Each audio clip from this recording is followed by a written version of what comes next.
kids. Oh my goodness. So now her oldest got back from a mission a year ago, and her second graduated high school last year, and so now she's got 4 at home, but she decided last year to go back, get a nursing degree, and do that, so she did. It was a little tough trying to do that with kids at home and, doing the school thing and all of that. Yeah. Everything else that she was doing. Such a sacrifice. That is awesome. We're live. Okay. This evening, welcome. We'll go ahead and open this meeting of the Kaysville City Planning Commission. It is March 13th, 2025. We'll call the meeting to order. First item, declaration of conflict of interest on any of our many items here. All right, we'll move right into our item number 3, conditional use permit for an electronic message center sign for Barnes Park located at approximately 950 West, 200 North, Flint Street. Thank you, Chair. So this is a electronic message sign that the Parks and Recreation Department is requesting to replace the prior sign that was existing at Barnes Park and has since been demolished. This particular sign has already gone to council through the Architectural Review Committee, and it's going to be placed at the southeastern corner of Barnes Park near the intersection of 200 North and Cage Drive.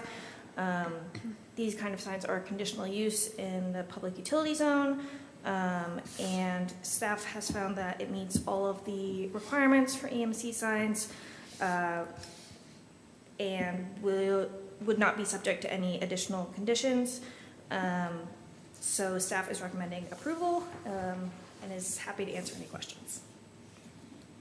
What kind of sign is it that's there now? Electronic message sign, so like the one we have out. Yeah, but what's there?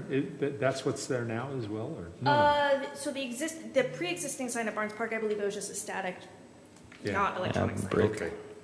I'm sure I've seen it. I just can't remember.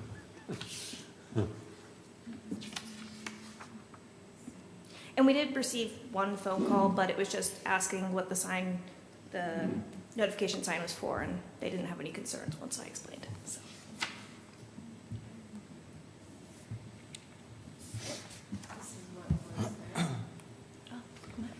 Oh, yeah. Okay. I like that one. And Chair Packer, the resident, after speaking with our Parks and Recreation Director, has left and Okay, doesn't need to speak. very good.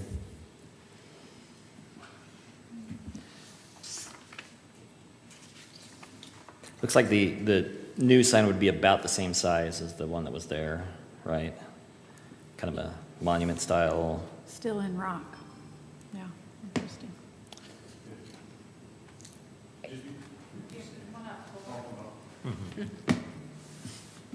Cole Stevens, Parks and Recreation Director. The main difference would be the sign would be oriented on a north-south, so you'd be able to visualize it east-west for the east-westbound traffic. So it's identical to the one out here on Main Street in front of the City Hall. Same manufacturer for the EMC portion, the sign that we currently have here. And then is it illuminated both sides? So Yes, it will be illuminated on both sides, so east and westbound traffic can see it. Yeah. Yes, so east.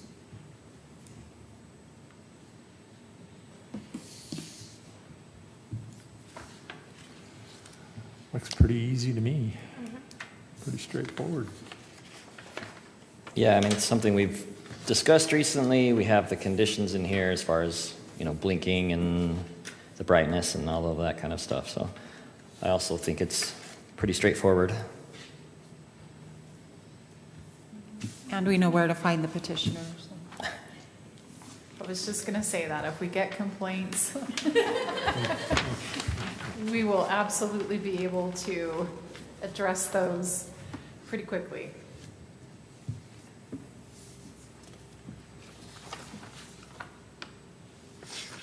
Any concerns, questions?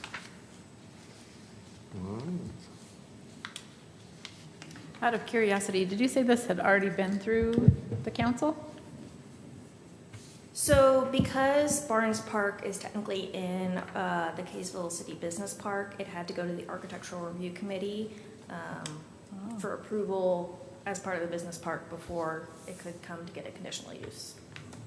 Yeah, and that may be something that the commission isn't even aware of that exists, but about 20 years ago, the city purchased all the property over there where the business park is on the west side and acted as the developer. But through that, created essentially CC&Rs and an owners association.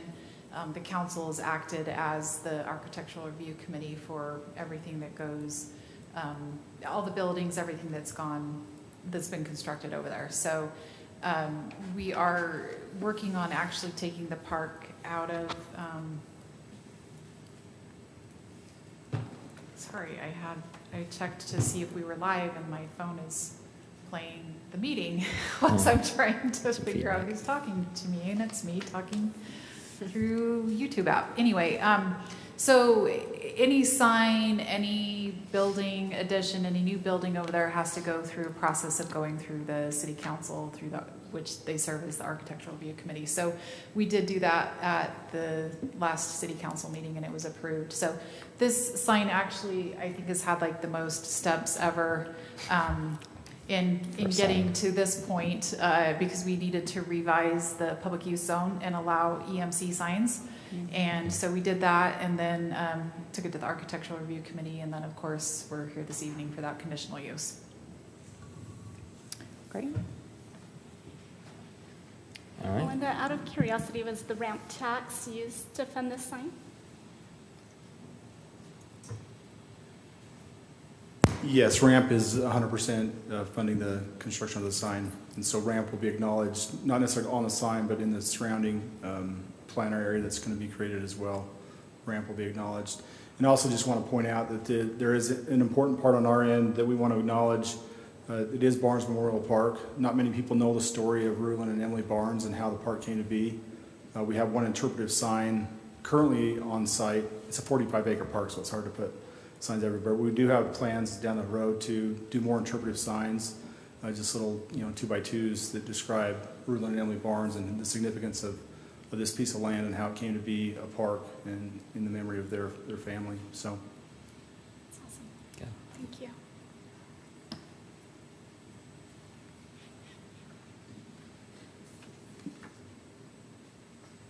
Are we ready for a motion?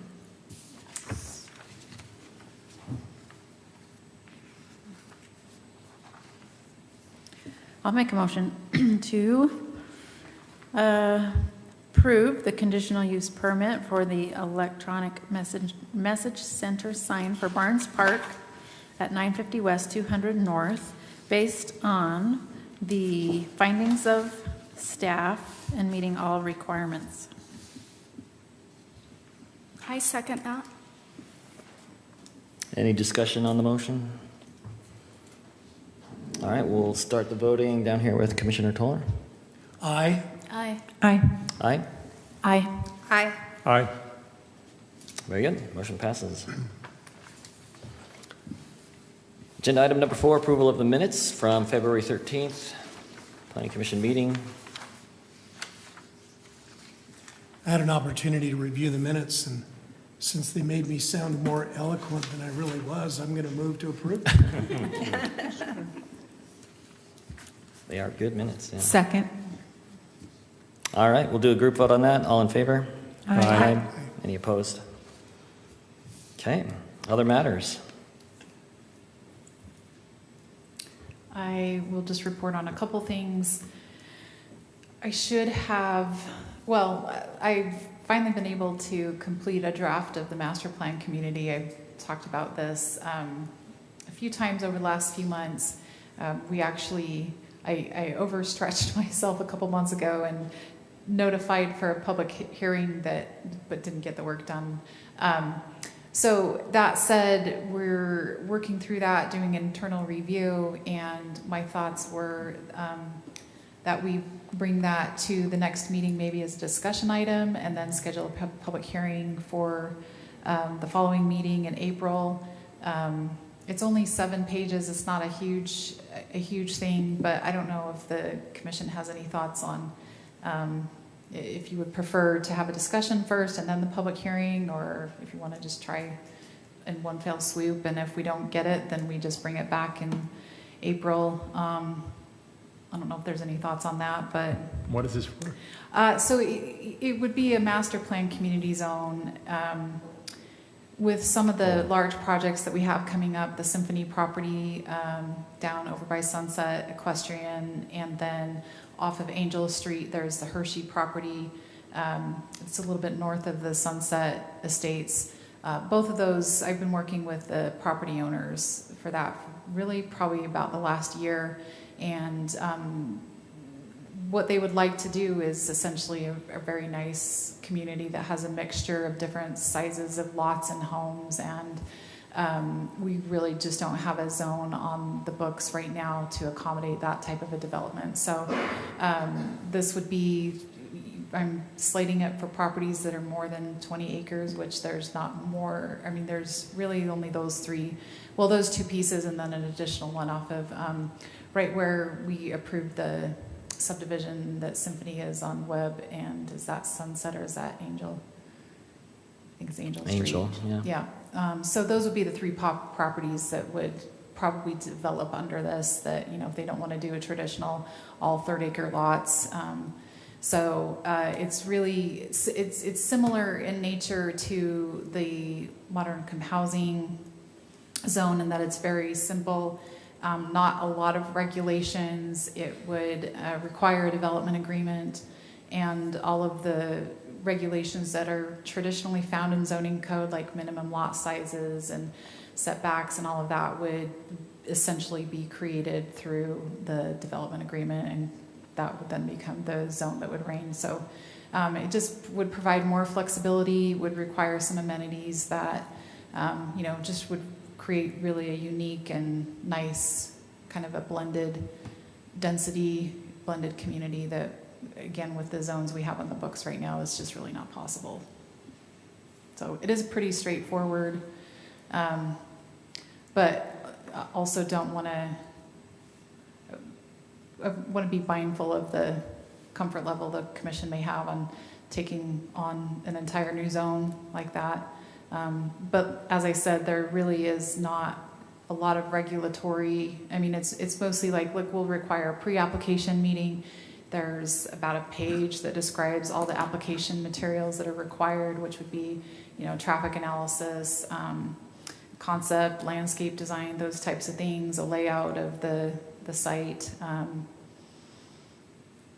a draft development agreement, and a whole host of other things, but I don't know if there's any thoughts on that. I don't think it hurts to put it all on one agenda, and then if it, you know, seems overwhelming, we can always table part of it. Okay. I mean, not the public hearing, but the other part. Sure. Okay. Well, we can play it that way, and if it's too much to get through, then we can look at moving it to the next meeting, which was the other thing that I wanted to talk about.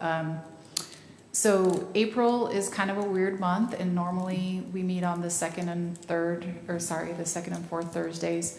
In April, the council traditionally cancels their first meeting of the month because of spring break, and they then take over the second Thursday of the month to do planning or city council meetings. So we won't have a meeting on April 10th. And we will only have one meeting then in April, which would be on the 24th.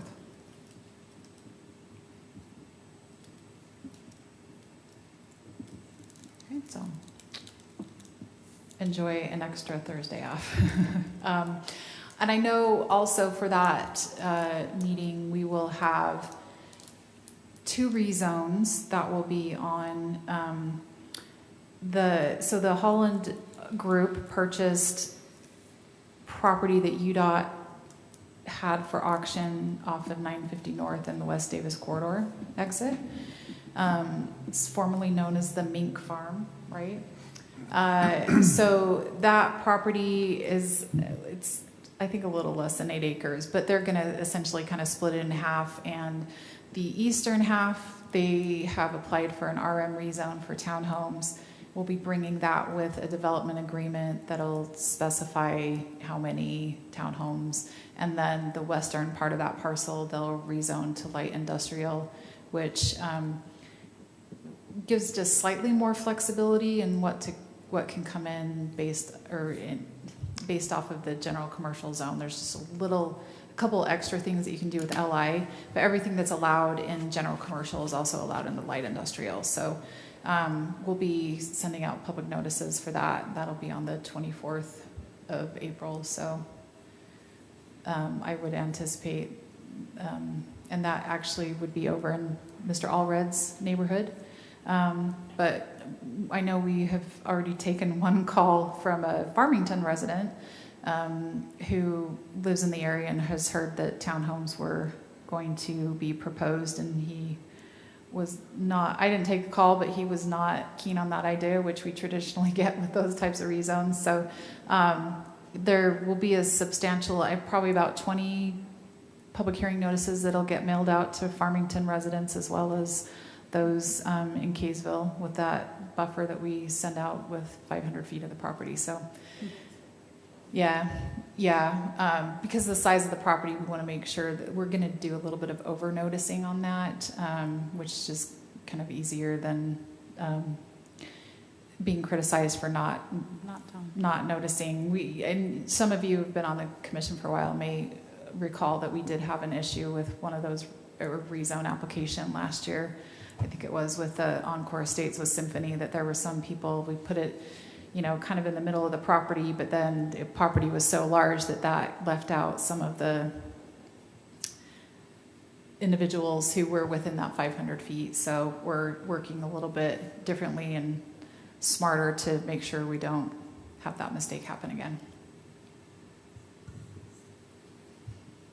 Okay, so we'll shoot for getting the master plan community on the next item or the next agenda, which then would be the 27th, right?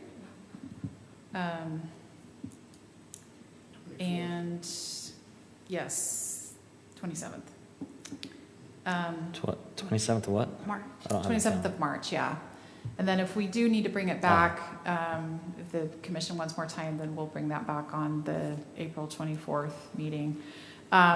We also received a conditional use permit for a farm stand, so that'll be on our next agenda. And that passed with the council last week, and it was, anyway, those types of applications are actually really fun. I thought we had a great meeting last time, great discussion. Really good outcome, and so we'll have a conditional use permit for that first farm stand. Yay. Yeah, so I think that's all I had. But Wilf had promised if he's still open for it. Wilf had promised giving some version of a legislative update. Yeah, I don't know how interested you all are, but I'm not going to get too deep into the weeds because there's a lot of stuff that passed in this legislative session that is really in the weeds with regard to how we do land use administration, regulation, and it's interesting. And there's been so much attention paid the last few years to land use processes, primarily because of the housing affordability crisis. It's really focused a lot of attention on it. That's not to say there hasn't always been interest in making changes on land use codes, but it's really picked up over the last couple of years, and this year was really no exception, though. I wouldn't say there were any really big major bills this year, but there was a lot of tinkering around with stuff. And what it's just going to continue to do, it's going to mean that people like our staff and others are going to have to try and deal with all of this and try to bring the city into compliance, not to mention with all the things that have been passed the last couple of years. When I've been the legislative chair for the APA, the American Planning Association, the Utah chapter, since 1990. And I was involved in some of the very original recrafting of the state land use code to what became called the Land Use Development and Management Act, the LUDMA or LUDMA, and then it was substantially revised again in about 2006. At that time, I would say that the whole act comprised a couple hundred lines, maybe a few hundred lines. At this point, that act is probably a couple of thousand lines. And in this last legislative session, they added 765 more lines to the LUDMA. So it's getting to be a behemoth.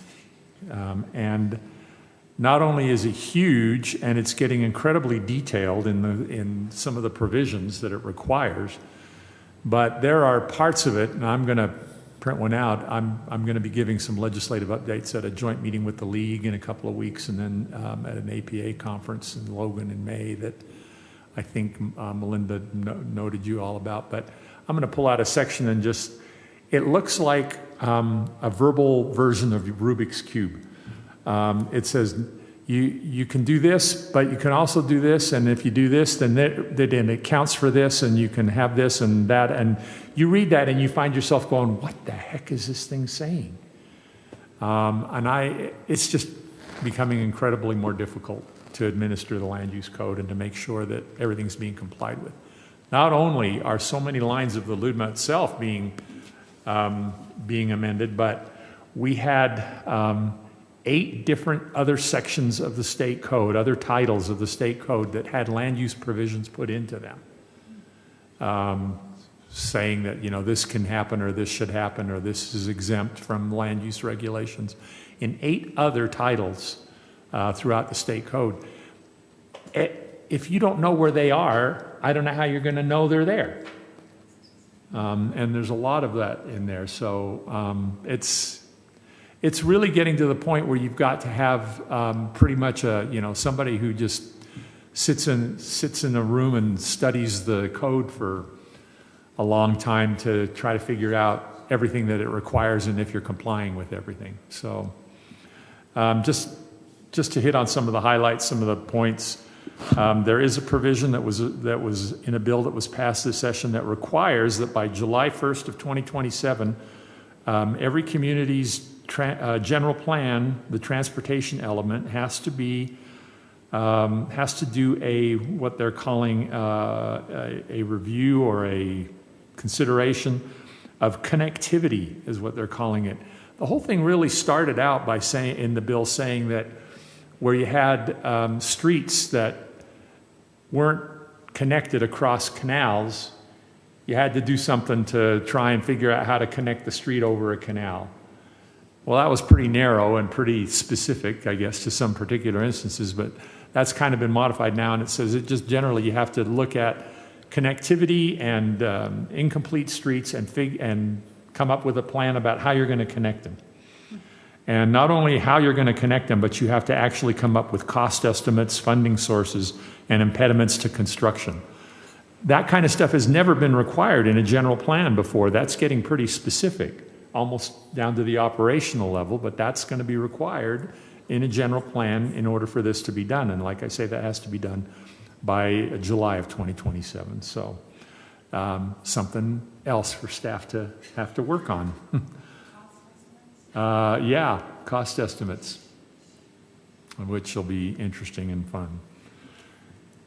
There was a bill passed that creates what's called the Utah Energy Council. You may have heard, if you've been following at all the legislature, this whole discussion about trying to turn Utah into make sure that we have electrical power and that we're really a leader in generating electricity, and a lot of it through nuclear. The new technology that's available out there for nuclear and so on. Well, in order to kind of move that along and enhance it, it allows for the development of the establishment of what are called electrical energy development zones, which I guess would be a place where you designated and say, well, you can build a power plant here or other kinds of electrical facilities. A community can do that on their own. can say, we want to have this area designated as an electrical energy development zone. But so can other what are called land use entities, state land use entities, like the MIDA, like the Inland Port Authority, and others, so that they can designate those. And the provisions in there say that when they do that, they all have to be, those energy zones have to be approved by this newly established Utah Energy Council. But all it says in there is that if those are proposed by one of these other statewide entities, that they have to show evidence of consistency with, and it just says with land use plans and regulations. It doesn't say local land use plans and regulations, but I'm assuming that's what it means. But it just says that they have to show that consistency with that. But the community doesn't really get to have a say in whether it gets to be approved or not.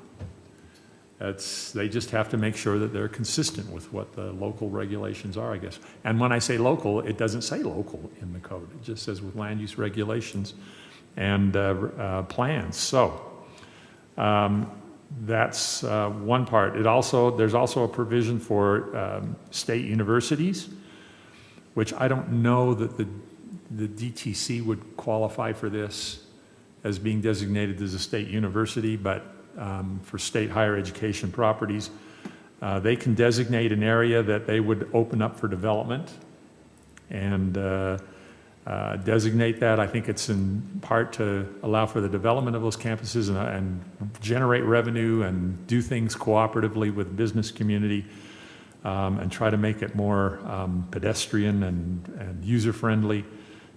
But when that happens, there is no local coordination that's required with the local community. It just says that there must be a public hearing held, and then the trustees of the university are to address the issues that are raised in the public hearing. But it just says that, it doesn't say that it has to do anything beyond that, just address those issues. So, that'll be interesting to see how that moves forward. On the moderate income housing plans, which have been kind of the bane of many communities and the way those are dealt with,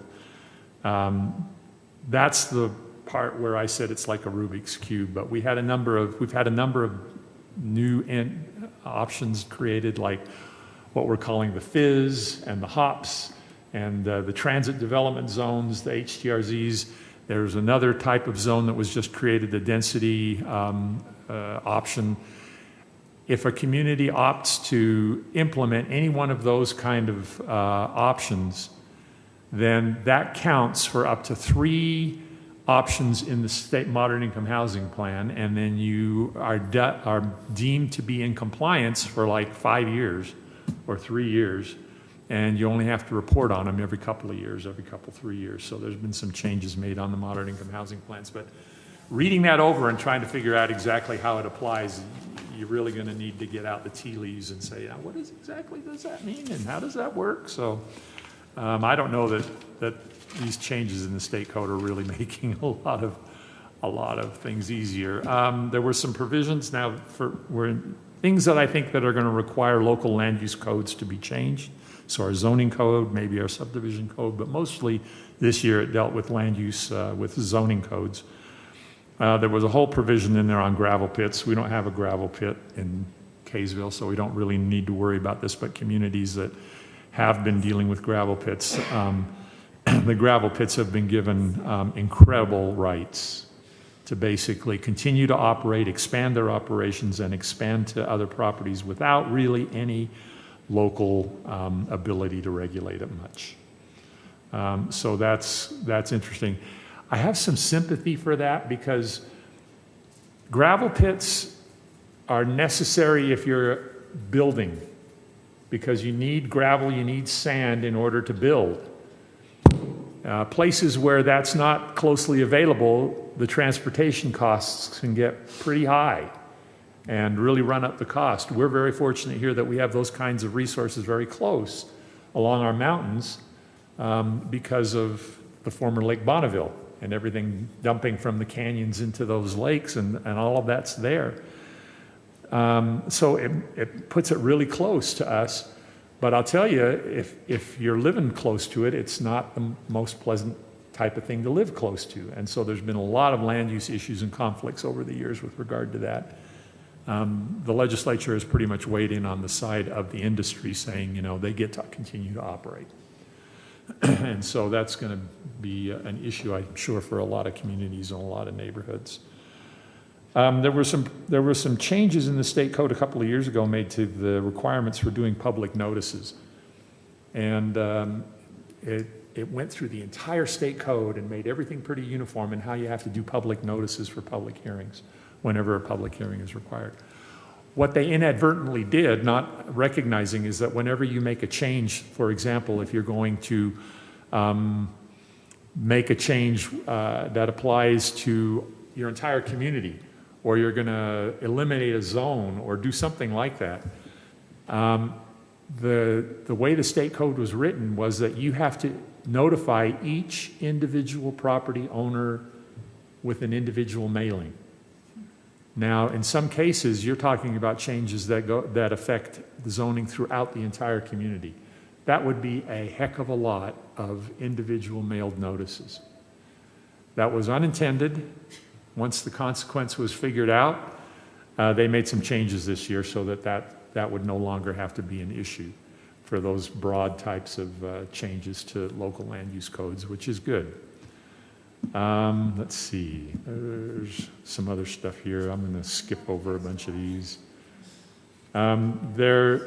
Whenever someone goes to the point of appealing a land use decision, going to the appeal authority, or requesting a variance, a number of communities have still had in their code provisions that they have to have a public hearing on those.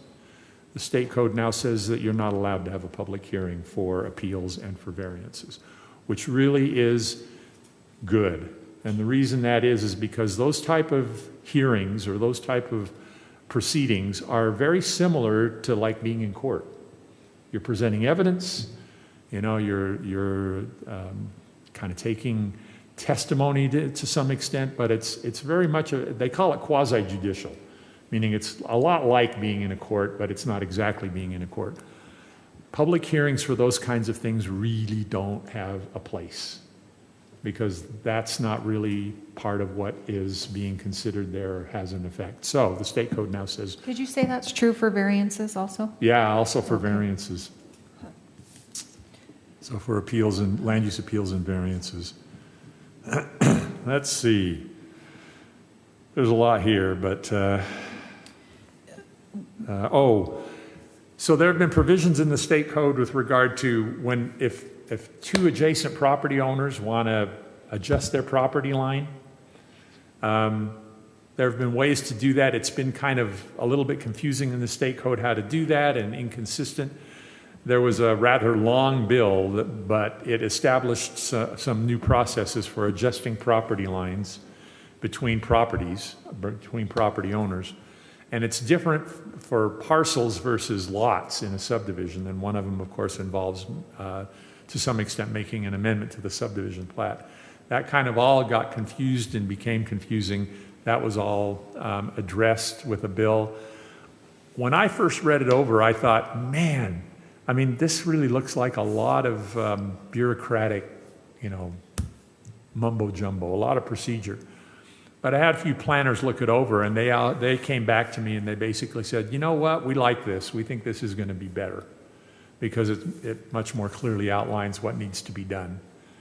So that's probably a positive aspect, something that needs to be looked at and taken care of. So there was a bill that came forward, and what it said is that if you have, for a commercial or an industrial zone, usually many of those zones will list the kinds of uses that are allowed or are conditional within those zones. If you've ever dealt with land use for any length of time or for any purpose, you know that there's no way you're ever going to be able to list every kind of business that you may want to consider allowing or not allowing within a zone. There's always going to be something that'll crop up that isn't specifically addressed in your zone. So the question then is, should it be allowed or shouldn't it be allowed? There are really two ways you can deal with that. One is, and many codes say this, they say these uses or uses that are similar to them, these uses listed. So what's a similar use? So generally what is done is you have a zoning interpretation where it's almost a little bit like an appeals process, but you have like a zoning administrator or somebody who sits and people come in and they say, this is what the business is and this is what it does, and the person takes a look at it and it says, yeah, that sounds pretty similar to what we allow in the zone, and you'd be allowed to because you're similar, or no, it doesn't, and so you're not allowed to do that. The other process is if it's just clearly not allowed, or you go through that process and it's determined you're not similar, you could potentially then just go ahead and ask for an amendment to the zoning code to allow for it, which is a normal process, and see if that would succeed. That's something that most communities that I'm familiar with, they just do that as a matter of course. It's part of their administrative process. You have to deal with it because you get those kinds of requests, and you have to have a way to deal with them. This bill now says that communities have to set up a process to do this. And when I first saw the bill, I made the objection. I said, this bill isn't needed. Most communities already do something like this. Why do we need it in a bill? But the word that I got back from those that deal with this said, we don't think it'll be that bad. Plus, we don't want to get the sponsor mad. So we're just going to go ahead and, it'll be fine. So it did pass.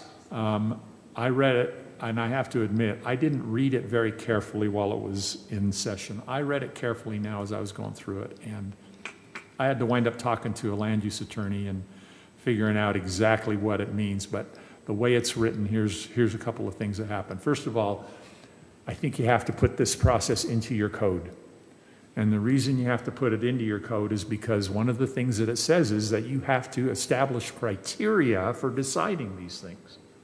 So we actually have to come up with criteria for how we decide whether a use is similar or whether it's allowed or not allowed. So if we have to establish criteria, probably just as well to put it in the code or the ordinance. So that's a little bit different. Then it talks about having this process and making a determination. It does specify that, say in there, you have to specify a time frame in which you will make a decision. So once you've had the hearing, you have to make a decision within a certain number of days. The original bill said you had to do it within 60 days. That was eventually amended, so it just says you determine what that time frame is going to be, but you have to have a time frame in your code to do that. Here's the thing that caught me, because what it then said is that if the use is not allowed in the zone, then the applicant can make a request to allow it to be included within that zone, and it's going to go to the city council, to the legislative body, to make that determination. And I just read that as meaning, well, okay, yeah, they're going to go and they're going to get an amendment to the code, to the zoning ordinance, which is what we do anyway. But when I talked to a land use attorney about it, he said it doesn't say in there anywhere that this amends the code. It just says that the determination is made by the legislative body. So what that basically means, I characterize it now as this is a use variance. Variances, whenever you do a variance, you're usually dealing with setbacks, height restrictions, those type of things. But use variances are not allowed. You can't say, yeah, you can have this use even though the code doesn't allow it. What this will do now is that you're not going to amend your code, but the council's going to decide whether they will allow for that use for this user to happen in that zone. So it's essentially a use variance. Bingo, and I just found myself going, whoa, I should have looked at this more closely and raised some objections then, but it's in the code now, so we're going to have it. It'll be interesting. I know for a lot of you, this is really, this is the land use nerds. But it really affects how we generally understand and do land use. It's going to be a change. It's going to be a significant change. So, you were going to say something, Melinda? Well, I just was going to say that LUDMA specifically prohibits a variance for use, Yeah, except so, not any longer. not for this kind. Well, I think that has potential to put the council in, Tough position. yes. We generally also like, we try to encourage to leave administrative matters and quasi-judicial matters, appeal matters away from the legislative body because that's not their role. And they're not good at it, frankly, because they're political. And that's great, that's their role, and whether they adopt the code or the ordinance, that's their role, and it's appropriate. But when it comes to making some of these other decisions, there have been too many times when everybody has seen where the legislative body acts like a legislative body and makes a decision not based on the standards of law or evidence or anything like that. They base it on political considerations. And that's not the rationale that should be used for these types of decisions. And yet now we have it embodied in the state code that they're going to do this for this type of use.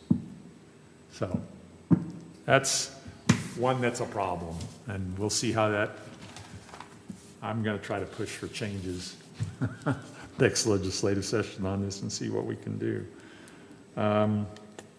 Parking standards are going to change, or not change, but they're going to be specified now in the state code. So for what we call the MIHP, Moderate Income Housing Plan cities, not all cities have to do a Moderate Income Housing Plan, but a lot of them do, and just all of us, pretty much, along the Wasatch Front. What's that? I think 93 cities have to do them. Yeah, I think it's something like that.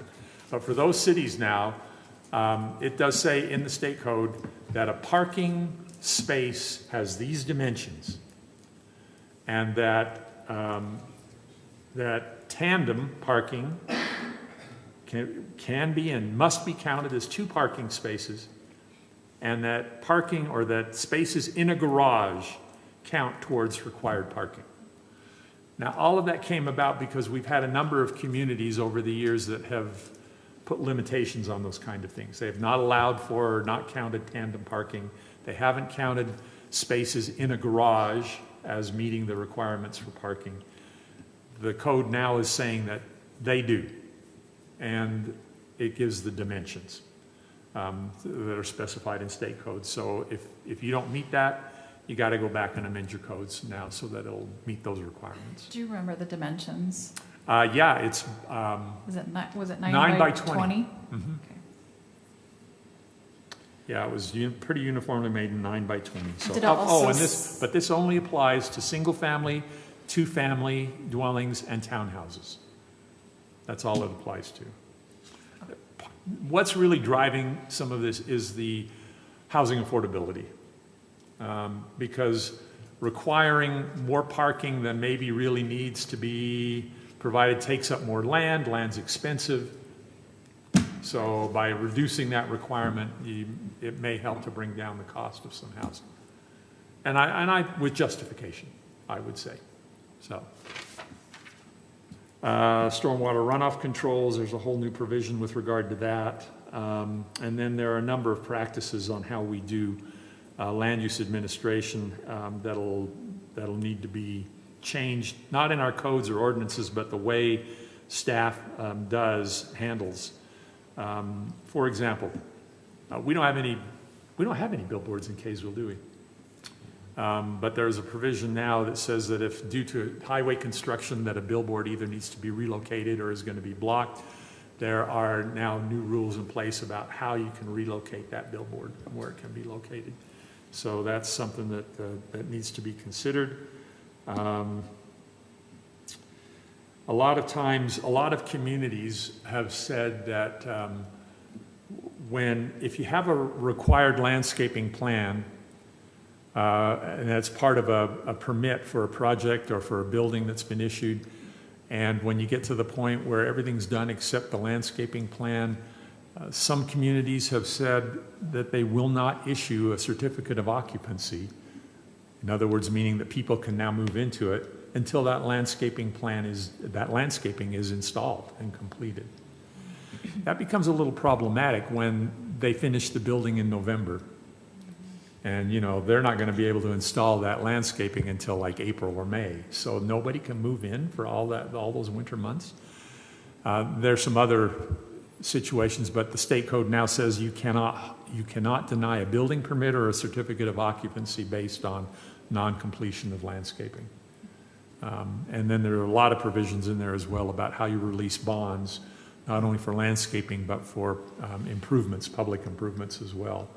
There's also a new provision in there that talks about how, a lot of times what will happen is you'll get a new subdivision, the work's underway, somebody starts building a house, they complete the house, but the subdivision improvements aren't done yet. Some communities, some cities are saying until everything's done, curb, gutter, asphalt, everything, we're not going to issue a certificate of occupancy. There are provisions whereby you can make an unfinished street meet fire code requirements. In other words, that a fire engine could get down that street. And then also having to have water available, fire hydrants and whatever. The state code will now say if you can meet those requirements, you can't withhold a certificate of occupancy by making them wait until all of the improvements of the subdivision are all completely done. There have been some issues, I guess, where that's become a problem. So, but this just gives you an idea of the level of detail we're getting into now in our state code on land use. And that's why it's getting to be thousands upon thousands of lines long. It's good luck, ladies, trying to figure it all out and stay up with it all. How can I retire early? And there's one other provision I just ought to mention to you as well. So there was a new provision, a new section put into the state code. Apparently, for the times that we live in, it's a provision that relates to individual security and safety. So I guess more and more people are facing credible threats to themselves for whatever reason, and we hear about that, about people experiencing threats, having threats or whatever. People there's a process they have to go through to show the credibility of the threats and the possibility that they might face some consequences or some impact from that. And then they get a certificate from the state that, yes, they are a certified, security threat eligible person. Once they have that certificate from the state, they can then also make improvements to their property to increase their security. And there's all kinds of things you could do. Fencing, other protective measures, a lot of different things.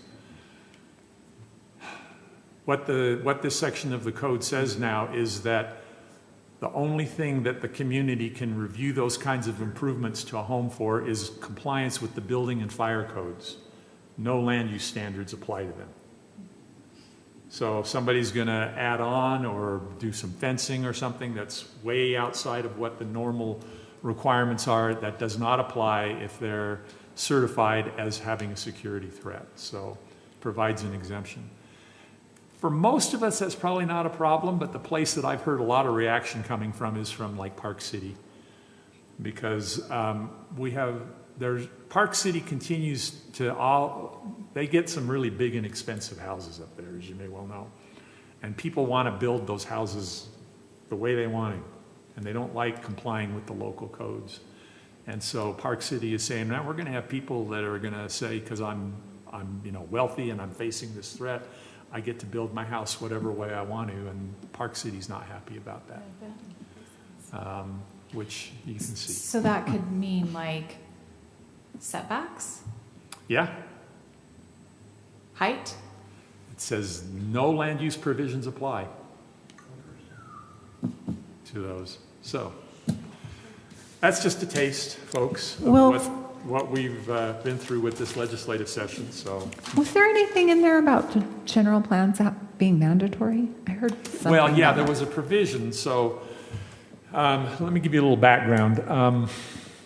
Utah is what's called a discretionary or a non-mandatory state. General plans in the state of Utah are aspirational. They're not required.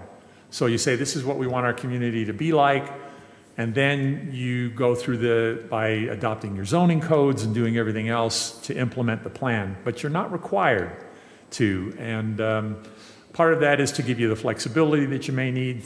Conditions change. People don't update their general plans very frequently, and things have changed. There's a lot of reasons why, but it's not a mandatory requirement in the state of Utah. Some states, they are mandatory, required. In other words, your land use codes must reflect what your general plan says. That has not been the case in the state of Utah. We have some developers and builders in the state that really have taken great offense to the fact that they'll go into a community with a proposed development. They'll say, this complies with your general plan. And the community decides not to grant them the rezone or the approval for the project.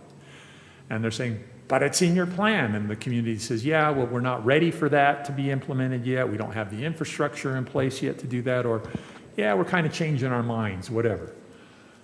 So we've had some in the development community that have said, we ought to make plans mandatory in the state of Utah. What I and other planners have argued is, what they're trying to avoid is they're trying to avoid the big fights at the rezone level. That's when the citizens show up. They generally don't show up very much for the general plan stuff, but they show up for the rezones. So what they're trying to do is they think that will short circuit that by, if it's already required with the general plan, then you're not going to have the fight. What I and others have argued is, no, you're just going to shift the fight. Once people understand what's happening here, they're going to show up and the fights are going to take place over the general plan. And so it's not really going to change that situation much at all. But that was discussed by the Commission on Housing Affordability and the Utah Economic Opportunity Commission, which were really kind of the two big bodies at the state level that have been doing a lot of discussing about how land use regulations ought to change in the state, primarily to enhance housing affordability. A lot of things were agreed upon. Many of those have been implemented with legislation over the years, including this year again. But there were provisions that they had discussed that there was not agreement on, and that was one of those, whether there ought to be mandatory consistency is really what the term is called, mandatory consistency with general plans. That was one that was not agreed upon. Senator Cullimore, who is one of the co-chairs of the Commission on Housing Affordability and knew very well what the discussions had been like, decided that he wanted to force the issue. And so in one of his bills, he put in language that where the definition of the general plan where the general plan is defined in the LUDMA, it would then say the general plan adopted by ordinance.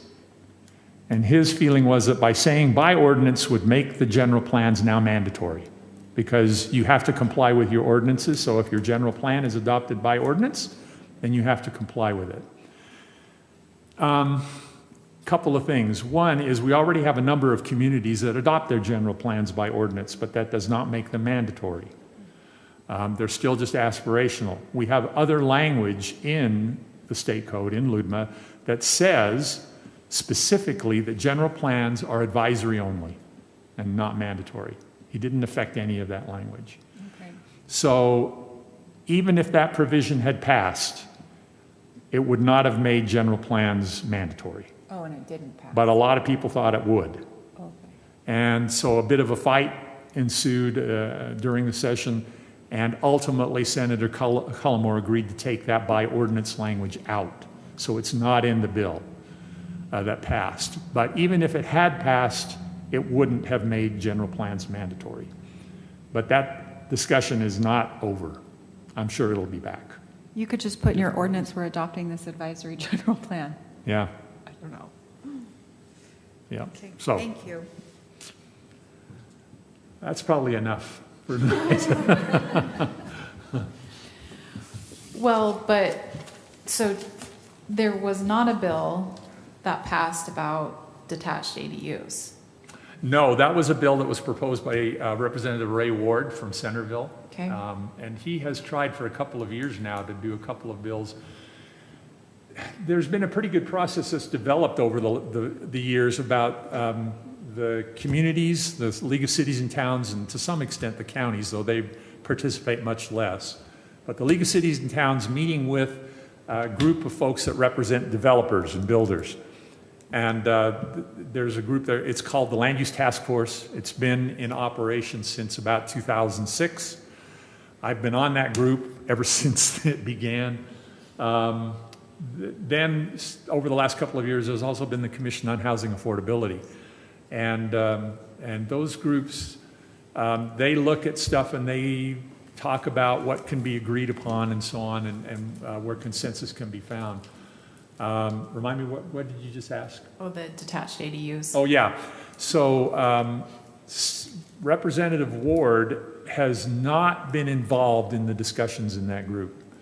And more so, again, now, for a while there was a little bit of a lull in this, but for quite a while, right after the group was formed, really no land use legislation would make it through the legislature unless it had been addressed by this land use task force. Because before that, there had been some pretty ugly fights at the legislature where the communities and the developers were really duking it out in front of the legislature, with legislators lining up on one side or the other, and it got pretty darn ugly at times. And after one particularly really bad year, which was 2006, where we had the Senate president was also the president of the National Association of Realtors. He proposed a bill that would have essentially done away with land use regulation. And that we called it the nuclear option. And that turned into a really ugly fight at the legislature. After that all settled down, everybody said, there's got to be a better way to deal with this than to come up here every year and duke it out when we already just have a constrained time frame to do everything else that the legislature has to do. And that's when this idea of a land use task force got going. And the legislature, the legislators, and particularly the leadership, they pretty much held to that. And so they really wouldn't consider any land use bills that hadn't been vetted essentially by this land use task force. Representative Ward has not been using that process.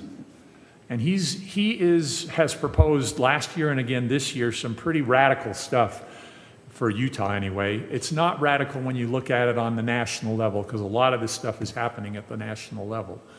But in Utah, the discussion has been much more with both sides trying to come to agreement. And his things were, as Melinda just mentioned, making it so that accessory dwelling units, you all know what that is, I assume, are permitted uses on any residential property, both internal and external. So you could, put it in your basement or put it over your garage, or you could build a little cottage in your backyard and make it an accessory dwelling unit. And there are a number of states that already do that and allow for that. But his bill would have made those allowable. One of the other things that he was proposing in a bill was that saying that no city could require a residential lot larger than, he started out at 5,400 square feet. It actually went down and then went back up again a little bit, but that established a minimum residential lot size. So you could have your R110 zone, which generally you would say, well, requires 10,000 square foot lots. But if somebody wanted to come in and do a 5,000 square foot lot, they would have been permitted by this provision in the state code. Again, that is something that is happening in a number of places around the country. But it hasn't happened here yet because there hasn't been the discussion and agreement on it. And Representative Ward was doing this outside of that land use task force process. And so his bills essentially have not gone anywhere. But I will say this, those two bills that he proposed this year that did not make it through, didn't go anywhere, the Senate sponsor was Senator Cullimore. And Senator Cullimore is the Senate Majority Leader. He's got some juice. And he had, at the end of the session, he said he was disappointed in the session because some of these bigger provisions did not pass. They'll be back. You can pretty well bet they'll be back.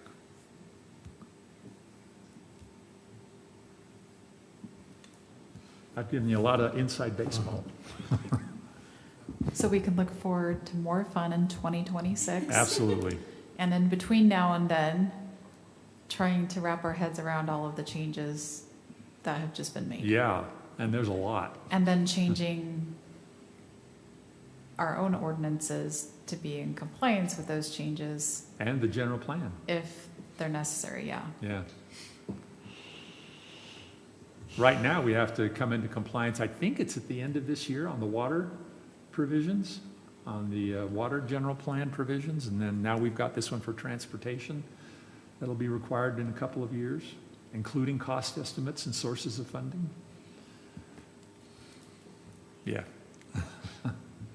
I don't know if well, yeah. I had a friend of mine who asked me, he said, my nephew is graduating, I think he was in Seattle going to school. He said he's graduating in urban planning and he wants to come back to Utah. Do you think, is there good options, good possibilities for him to get a planning job here? And I said, oh, there's many options, yeah, right now. Planners are going to be in great demand because there's so much that needs to be done.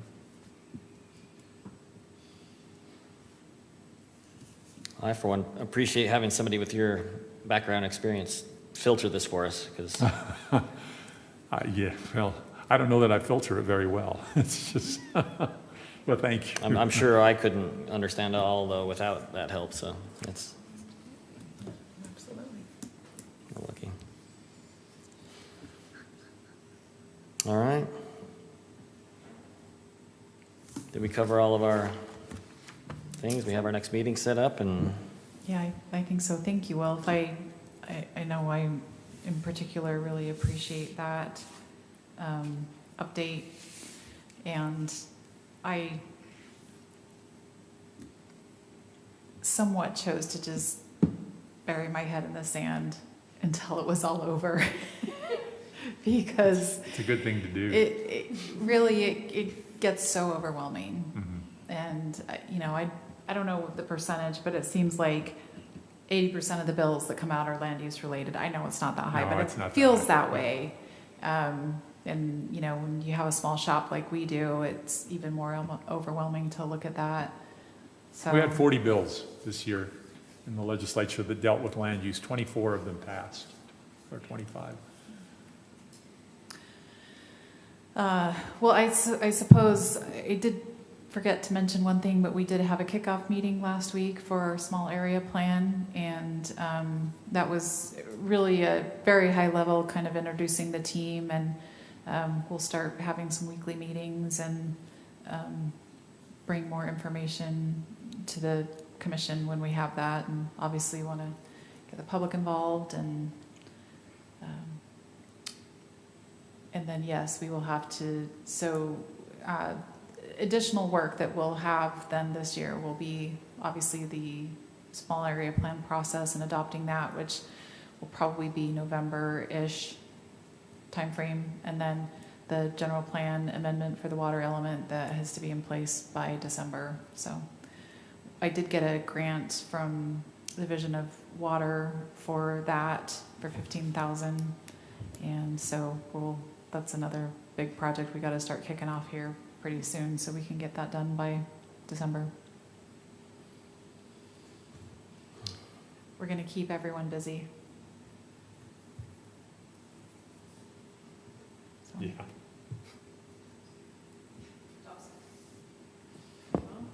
yeah, let's, thanks for everybody for coming. Let's go ahead and adjourn the meeting. Do we need a motion? Can I just? Motion to adjourn. So moved. We are adjourned. Thank you.